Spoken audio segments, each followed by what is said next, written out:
Bonjour, je me présente, je suis l'étudiant Messaoudi Mohamed Khalil, je fais partie de l'équipe 9. Aujourd'hui, je vais vous présenter le problème du voyageur de commerce.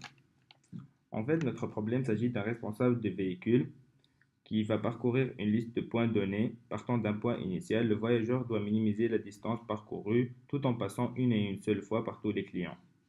Dans le but de prendre place dans le marché des transports management system, notre équipe est responsable du développement d'un outil d'optimisation.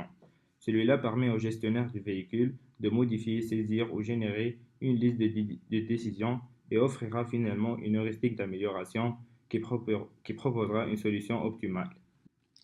Pour ce qui est de l'analyse du problème, notre fonction objectif est de minimiser la distance totale parcourue par le voyageur. Les contraintes du problème, c'est que le véhicule doit passer une et une seule fois par tous les clients et ensuite revenir au point de départ. Pour les variables, il s'agit de nombre de nœuds saisis par l'utilisateur. Pour la démonstration du CIED, en fait, je vais présenter programme.cs. Il s'agit en fait du porte d'entrée du programme où on va afficher tous les chemins, où on va entrer tous les chemins et les noms de fichiers, ainsi que les 5 instances d'objets qu'on va utiliser par la suite. Ça veut dire PVC, seul et la liste de problèmes. Après, il y a angle, nœud et nœud. Pour la classe accès données, en fait, il s'agit de la classe responsable de charger les listes de problèmes. En fait, elle va transformer les fichiers texte en un langage lisible par Visual Studio. Elle est aussi responsable d'enregistrer les solutions qu'on va ensuite générer par notre CIAD. En fait, elle va comme les écrire dans les fichiers texte. Donc, elle fait comme un travail aller. Dans une programmation orientée objet, on va créer les classes d'objets, c'est PVC, sol, nœud, arc et angle nœud. En fait, diviser le code en plusieurs objets permet que le code soit plus facile à manipuler. Maintenant, je vais démontrer les classes d'objets une par une. En fait, pour l'objet PVC, il est responsable de générer les nœuds aléatoirement et ensuite générer la matrice des distances entre les nœuds. Pour la classe solution, c'est elle ensuite la responsable pour toutes les méthodes d'insertion et par balayage et aussi les méthodes d'amélioration comme la méthode de Optimal 2 et Optimal 3. Et elle peut aussi valider la solution si elle est valide, si elle valide les contraintes ou non. Pour l'objet nœud, en fait, c'est lui qui permet de caractériser les nœuds comme donner des coordonnées en X et Y, ainsi que des identifiants et etc. Pour la classe arc, elle est caractérisée par un nœud d'origine et un nœud de destination, ainsi qu'un identifiant. Finalement, pour la classe angle nœud, en fait, elle est responsable de calculer l'angle de chaque nœud par rapport au centre de gravité, qui sera ensuite utilisé pour la méthode de construction par balayage. Maintenant, on va expliquer la forme 1. C'est en fait où on va créer l'interface usager. On va créer les combo box pour choisir les problèmes préalablement enregistrés. On va ensuite comme générer le bouton qui va faire la génération d'un problème et écrire le nombre de nœuds qu'on veut saisir. En, en fait, on va créer aussi des combo box qui vont donner le choix de la solution, l'action qu'on veut faire, comme par insertion, par balayage, ou utiliser la méthode d'amélioration de Optimal 2 ou Optimal 3.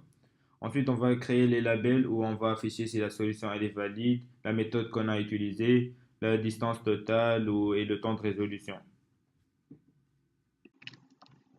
Bon, là, on va commencer à la démonstration du CIAD. On va choisir un problème avec un nombre de nœuds inférieur ou égal à 11. On va choisir le problème numéro 6. On voit que les points s'affichent sur l'interface usagée. Là, on va choisir une solution préalablement enregistrée. C'est la solution, par exemple, numéro 3.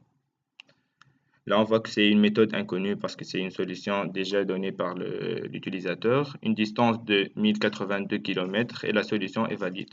L'utilisateur peut ensuite modifier sa solution. Par exemple, on va modifier le nœud numéro 3. Là, on voit que la solution n'est plus valide parce que les contraintes ne sont pas validées. Et là, on remet la solution. On peut aussi modifier notre solution avec l'action comme construire par insertion. On voit là que notre distance totale a changé. Et là, on peut enregistrer aussi cette solution. Par exemple, on peut faire enregistrer la solution enregistrée. Après, si on remet notre problème à zéro, on voit qu'on a une solution de plus. C'est la solution qu'on a enregistrée tout à l'heure avec la méthode d'insertion. Là, on va générer des problèmes. Par exemple, on va faire un problème avec 200 nœuds. Là, on a 200 nœuds qui s'affichent sur l'interface. La meilleure solution est un nombre maximal qu'on a choisi pour solution initiale. Là, le nombre de nœuds, il est à 200. On va on va construire par insertion.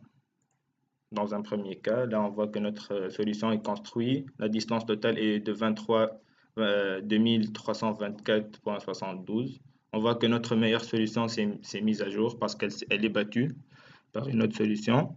Là, on va essayer de faire construction par balayage. On voit que notre distance a changé. Et là, on va améliorer par 2opt. On voit qu'elle prend un peu de temps. Notre chrono nous montre 922 millisecondes. Mais notre solution est la meilleure à ce temps. La solution avec... c'est la meilleure. On va essayer aussi de la construire par balayage. Et là, de lui appliquer une amélioration de opt. On voit c'est notre meilleure solution qu'on a ici. C'est 2324,72 km.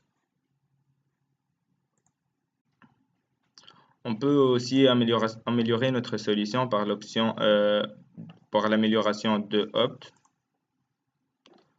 Et on peut ensuite enregistrer notre solution. La solution enregistrée. Donc notre CIAD est capable d'enregistrer des nouveaux problèmes.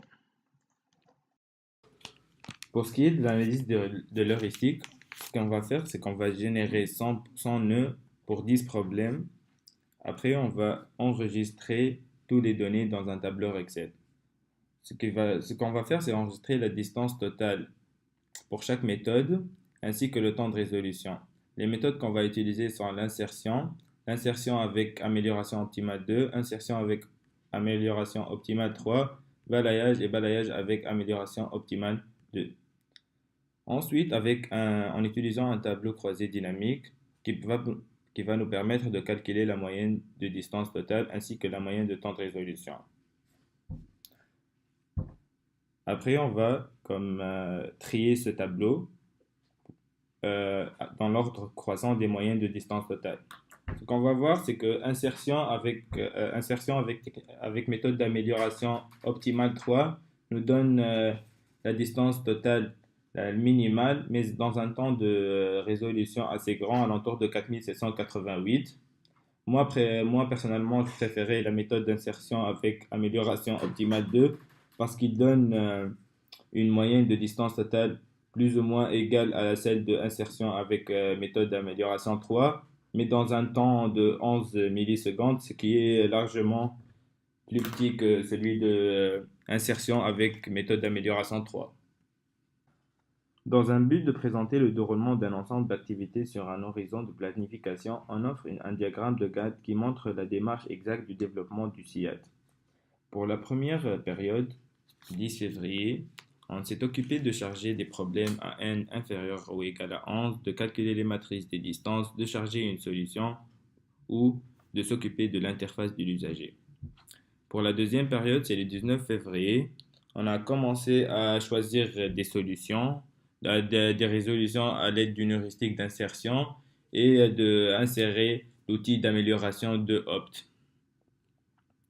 Pour la troisième période, on a commencé avec l'outil amélioration 3opt. Ensuite, on a commencé avec la résolution à l'aide d'une heuristique de balayage et on a inséré l'outil stopwatch qui va permettre de calculer le temps de résolution. Finalement, on s'est attaqué à Excel pour produire le rapport d'analyse d'heuristique et on a créé le PowerPoint pour la présentation.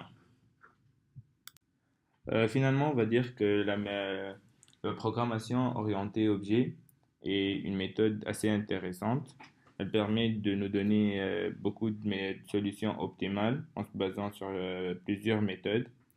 Finalement, pour choisir si on veut minimiser la distance totale, euh, il faut savoir si on préfère avoir une solution plus optimale dans un temps moins élevé ou plus élevé. Euh, c'est tout. Donc, j'arrive à la fin de ma présentation. Merci.